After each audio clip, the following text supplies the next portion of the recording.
Movie की शुरुआत होती है और हमें एक स्टोरी सुनाई जाती है जिसमें हमें पता चलता है कि सालों पहले दुनिया के अंदर एक दानव हुआ करता था जो स्वर्ग और पृथ्वी को क्रिएट करते समय पैदा हो गया था। ये दानव पृथ्वी का सबसे पहला और सबसे ताकतवर दानव था। उसका नाम प्रिमोरियम था।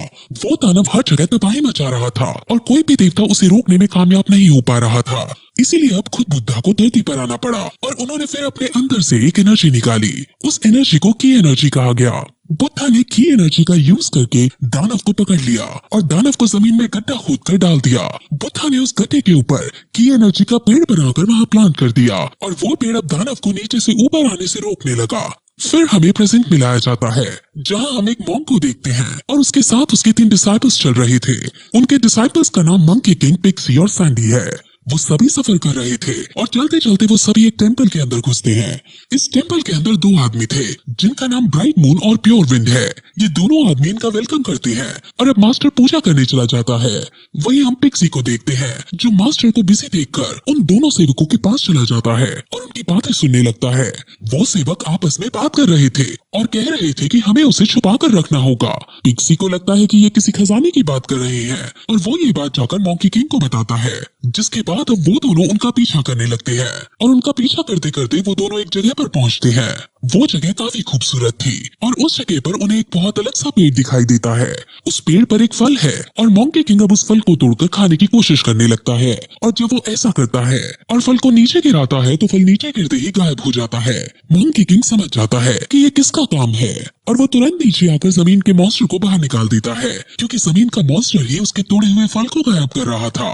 मंकी किंग उस मॉन्स्टर से अपना फल वापस मांगता है जिस पर वो मॉन्स्टर कहता है कि उसने वो फल नहीं लिया है। असल में वो फल पका हुआ फल नहीं था जिस वजह से वो नीचे गिरते ही गायब हो गया। इस पेड़ पर सिर्फ 30 पके हुए फल हैं। एक फल को पकने में 10,000 साल लगते हैं और अगर कोई आदमी इनमें से एक भी फल को खा लेता है तो वो 47,000 साल ज्यादा जी पाएगा। ये सुनकर मंकी किंग को इस फल को खाने की इच्छा और बढ़ जाती है और वो पेड़ से 3 फल तोड़ कर ले आता है और वो अब एक फल पिक्सी को देता है और दूसरा फल सैंडी को देता है और फिर एक फल खुद खा लेता है। वो फल खा ही रहे होते हैं कि तभी उन दोनों आदमियों को पता चल जाता है कि उनके पेड़ से फल चुराए गए हैं और वो तुरंत पेड़ पर जाकर चेक करते हैं तो उन्हें 4 फल कम मिलते हैं। वो तुरंत मंकी किंग के पास जाकर उसे डांटते हैं और कहते हैं कि तेरी हिम्मत कैसे हुई हमारे पेड़ से 4 फल खाने की। इस पर मंकी किंग कहता है कि उसने सिर्फ 3 फल खाए हैं। अब वो बहस कर ही रहे होते हैं कि तभी मास्टर वहां आ जाते हैं और वो इस बहस का कारण पूछते हैं जिस पर वो दोनों सेवक मास्टर को सब बता देते हैं कि कैसे मंकी किंग ने उनके पेड़ से 4 फल चुरा लिए हैं। मंकी किंग मास्टर को इस सब में नहीं घसीटना चाहता था लेकिन वो दोनों सेवक मास्टर की ही बुराई करने लगते हैं और ये देखकर मंकी किंग को बहुत गुस्सा आ जाता है लेकिन मास्टर उसे तुरंत शांत करते हैं और कहते हैं कि तुम इन पर अटैक नहीं करोगे। मंकी किंग शांत होने की कोशिश करता है लेकिन वो दोनों आदमी मास्टर की बुराई करे जा रहे थे। जिसके बाद अब मंकी किंग गुस्से में कहता है कि तुम फल की बात कर रहे थे ना, अब मैं उस पूरे पेड़ को ही तोड़ दूंगा। अब ऐसा कहते ही मंकी किंग उस पेड़ की तरफ जाता है और वहाँ पर जाकर तबाही मचाने लगता है और वो पेड़ तबाह हो जाता है। वहाँ तभी फिर टेंपल के ग्रेट मास्टर आते हैं और वो अपने डिसाइपल से कहकर एक शील्ड क्रिएट करते हैं और मंकी किंग को उसके अंदर कैद कर देते हैं। अब मंकी किंग और ग्रेट मास्टर की फाइट होने लगती है और ये फाइट बहुत आइकॉनिक लेवल की होती है। वो फाइट कर ही रहे होते हैं कि तभी पेड़ के नीचे दबा हुआ वो दानव आजाद हो जाता है और वो दानव अपने साथ मास्टर को ले जाता है। ग्रेट मास्टर मंकी किंग और उसके दोनों साथियों को एक कवच में बंद कर देते हैं और अब उनको वो बताते हैं कि तुमने कितनी बड़ी गलती कर दी है। वो उसे सारी बात समझाते हैं और कहते हैं कि अब वो दानव तुम्हारे मास्टर को ले गया है और अगर तुमने अब 3 दिनों में अपने मास्टर को नहीं बचाया तो दानव तुम्हारे मास्टर के शरीर को खा जाएगा। फिर हम उस दानव को देखते हैं जो मास्टर को लेकर एक पहाड़ की चोटी पर जाता है और वहाँ प्रीमोरियम की सेना भी आ जाती है जो अपने राजा को फिर से आजाद देखकर काफी ज्यादा खुश होती है। दानव अपनी सेना से कहता है कि मुझे मास्टर का शरीर हासिल करने में 3 दिन का समय लगेगा और इन 3 दिनों तक तुम सभी को इसका ध्यान रखना होगा। वहाँ मंकी किंग अपने दोनों साथियों के साथ मास्टर को ढूंढने निकल जाता है और उसके साथ साथ हम एक स्मोक को देखते हैं जो उनका पीछा कर रहा होता है और फिर कुछ देर बाद हमें पता चलता है कि वो स्मोक और कोई नहीं बल्कि की एनर्जी है जो एक क्यूट से मॉन्स्टर में कन्वर्ट हो जाती है। वो अपना इंट्रो देता है और कहता है कि मैं हूँ की एनर्जी। मंकी किंग उसे दूर फेंक देता है क्योंकि अभी वो सिर्फ मॉन्स्टर को ढूंढने पर कंसंट्रेट करना चाहता था। वो कहता है कि तुम सिर्फ नैनो फ्रूट की आत्मा हो। मंकी किंग अब धरती के मॉन्स्टर को निकालता है और उससे पूछता है कि तुम आखिर मेरा पीछा क्यों कर रहे हो। असल में धरती वाला मॉन्स्टर तभी से मंकी किंग का पीछा कर रहा था और मंकी किंग को यह पता चल गया था। वो मंकी किंग को कहता है कि तुमने प्रीमोर्डियम दानव को आजाद कर दिया है जिस वजह से मुझे उससे छुपकर भागना पड़ रहा है। मंकी किंग प्रीमोर्डियम की लोकेशन पूछता है, जिस पर धरती का मॉन्स्टर उसे उस पर्वत के बारे में बता देता है जिस पर प्रीमोर्डियम मौजूद हो सकता है, और अब वो सभी उस पर्वत की तरफ जाने लगते हैं। वहीं हम प्रीमोर्डियम को देखते हैं जो इनको आता हुआ देख लेता है। वही मंकी किंग अब की एनर्जी को अभी अपने साथ ले लेता है और वो चलते चलते अब एक गांव में पहुंचते हैं। वहां जाकर ये सभी खाना खाते हैं और वो खाना खा ही रहे होते हैं कि तभी दानव उन पर हमला कर देते हैं। ये सभी दानव प्रीमोर्डियम ने भेजे थे और ये सभी की एनर्जी को मारने आए थे, क्योंकि प्रीमोर्डियम फिर से की एनर्जी के द्वारा कैद नहीं होना चाहता था। मंकी किंग सबसे पहले की एनर्जी को लैंप में छुपाता है और फिर सभी दानवों को मारने जाता है। वो सभी मॉन्स्टर्स को अपनी आइकॉनिक फाइटिंग स्किल्स का यूज करके मारने लगता है, लेकिन कुछ मॉन्स्टर्स अब गांव के लोगों के अंदर घुस जाते हैं। की एनर्जी गांव के मासूम लोगों को दानव के रूप में देख बहुत उदास होता है और फिर वो अपनी एनर्जी का यूज करते हुए बुद्धा की पवित्र ताकत को बुलाता है और गांव के सभी लोगों को ठीक कर देता है। अब दानव वापस प्रीमोर्डियम के पास चले जाते हैं और रोते रोते वो बताते हैं कि हम की एनर्जी को नहीं मार पाए हैं। प्रीमोर्डियम गुस्से में उस दानव को खा जाता है और अब वो एक ब्लैक शैडो को भेजता है और उसे की एनर्जी को खत्म करने का आदेश देता है। वही मंकी किंग सफर करते हुए आगे बढ़ता है और एक टेंपल में पहुंचता है। उस टेंपल के बाहर एक बहुत बड़े मॉन्स्टर की मूर्ति थी और वो ब्लैक शैडो अब उस मॉन्स्टर के अंदर चली जाती है और वो मूर्ति अब जिंदा हो जाती है, जिसके बाद वो तुरंत मंकी किंग पर हमला कर देती है। अब मंकी किंग उससे फाइट करता है और उनमें लड़ाई होने लगती है। ब्लैक शैडो अपनी साथी रेकून मॉन्स्टर को बुलाता है जिसकी बहुत तेज स्पीड थी और वो अपनी तेज स्पीड का यूज करते हुए सैंडी और पिक्सी पर अटैक करने लगता है। उनमें फाइट होने लगती है और अब मंकी किंग अपने बाल को तोड़ता है और अपने बाल को रकून मॉन्स्टर के ऊपर छोड़ता है और मंकी किंग का बाल जैसे ही रकून मॉन्स्टर को छूता है वैसे ही वो रकून मॉन्स्टर मर जाता है।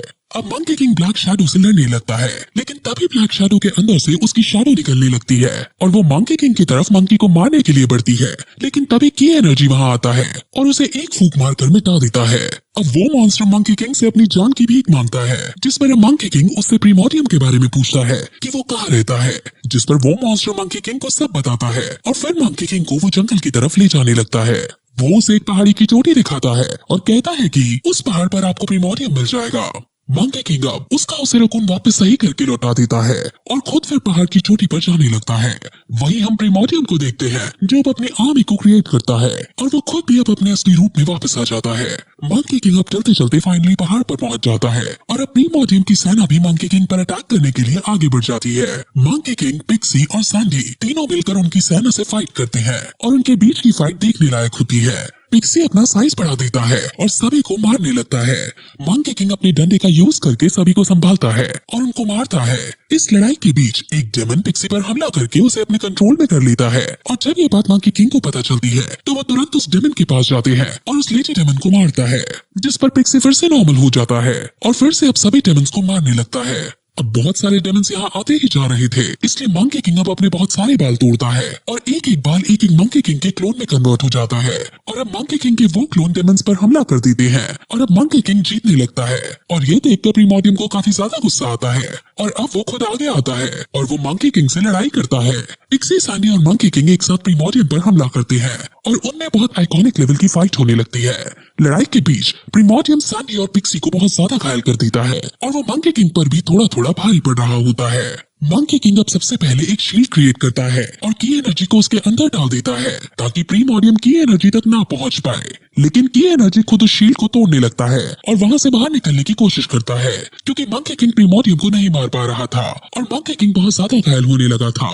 की एनर्जी खुद फाइट करके मंकी किंग को बचाना चाहता है और वो मंकी किंग को हारता हुआ देख बहुत रोता है।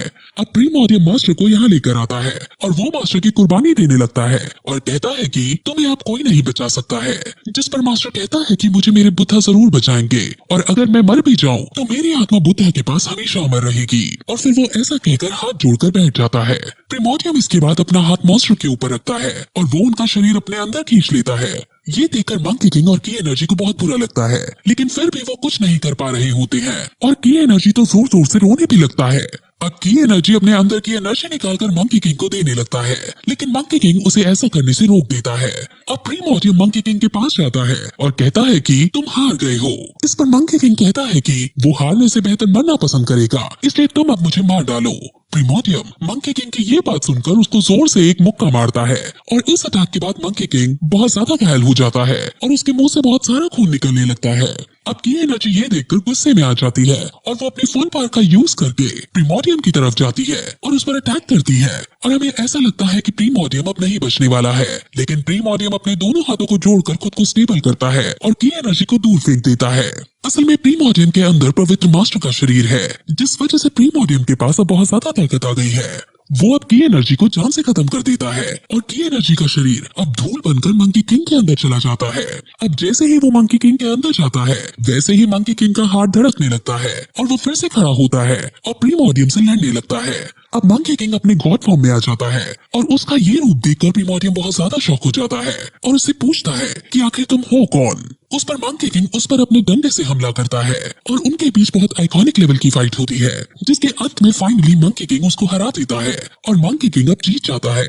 मंकी किंग अपनी जीत के बाद भी उदास था क्योंकि उसने अपने मास्टर को खो दिया था, लेकिन तभी वो पीछे मुड़कर देखता है तो वो अपने मास्टर को देखता है जो दोनों हाथ जोड़े मेडिटेट कर रहे थे।